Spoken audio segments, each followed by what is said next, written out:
Kikou tout le monde, bonjour, vous allez bien? Alors aujourd'hui, j'ai le petit truc que vous devez savoir. Voilà, j'ai acheté une tringle à rideau. Vous avez vu les emballages des tringles à rideau? Ils vous mettent un carré en plastique assez dur avec des agrafes. Partout, hein, à droite et à gauche. Alors quand tu achètes ça et que tu es à la maison, bah, tu vas prendre un couteau. Moi en l'occurrence, j'ai pas de couteau, je vais prendre un tournevis. Je vais insérer ma lame ou le tournevis dans la graffe en dessous. Alors là, tu te fais chier un petit peu parce que quand tu es à la maison, que tu as un couteau de cuisine, soit tu as le pic du couteau qui pète. C'est pour ça que je prends on appelle ça un tournevis. Donc tu passes ta lame dessous et tu fais sauter. Sauf que, ben, toi, ton agrafe, ben, elle reste dans le plastique. Alors tu vas me dire, toi, tu peux l'enlever à condition d'avoir une tenaille, quoi. Bon, je prends ça avec ça. Hein. Voilà. Alors c'est toujours problématique quand tu veux enlever justement ça. Alors tu vas le faire avec un couteau qui coupe pas. Alors moi j'ai trouvé un truc. Je prends un cutter. Ouais, ça fait. Et je le mets comme ça. Et là, j'y vais. Et là, je me dis franchement, le cutter, il coupe très bien. Tu peux faire avec ça avec une lame de rasoir. Hein, bon, bref. Et là, tu as une facilité de l'enlever. Évidemment, tu as la moitié qui vient avec toi. Donc tu tires pour sortir le reste. Et voilà, là t'es content, t'as réussi à enlever ta tringle de rideau sans trop te faire chier. Oui, parce que je vous dis, là c'est un petit coup de gueule que je passe. Parce que là j'en ai 5 à poser.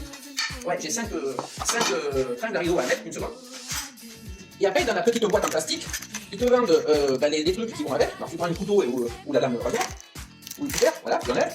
Et là, tu trouves tout qui se trouve à l'intérieur. Voilà, tu trouves les supports de ta barre, de ta tringle à rideau, vous êtes d'accord avec moi. Et dedans, vous avez une petite poche comme ça là, qu'il ne faut pas perdre. Hein. Vous l'enlevez, vous l'ouvrez, pour moi je le fais avec un cutter, parce que c'est une bricoleuse. Et ça, ces petites vis que tu récupères, c'est pour pouvoir mettre dans l'arrondi de ton support. Tu vois, tu prends ton support et tu mets ta vis juste là. Alors pourquoi il y a cette petite vis? Cette petite vis, si elle veut bien s'y foutre, c'est toujours pareil, ils te font des trucs tout petits. Moi j'ai des gros doigts derrière, évidemment. Alors ils te mettent ça là-dedans. Quand tu arrives à le mettre du premier coup, c'est déjà pas mal. Voilà. J'en ai 5 à poser comme ça.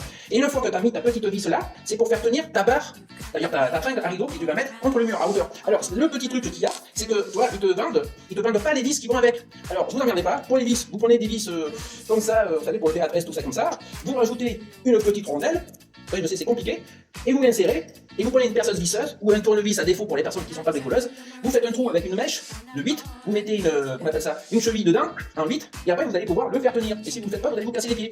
Voilà, aujourd'hui c'était le petit truc de bricolage, parce que toi, ça, c'est le bordel, excusez-moi l'expression, j'en ai 5 à poser, j'en ai déjà posé quelques-unes, non j'en ai 6, j'en ai déjà posé quelques-unes, mais c'est le merdier, si tu sais pas t'en servir, si tu sais pas y arriver, si tu te fais chier, là tu vas passer toute ta journée simplement pour toutes les fringues.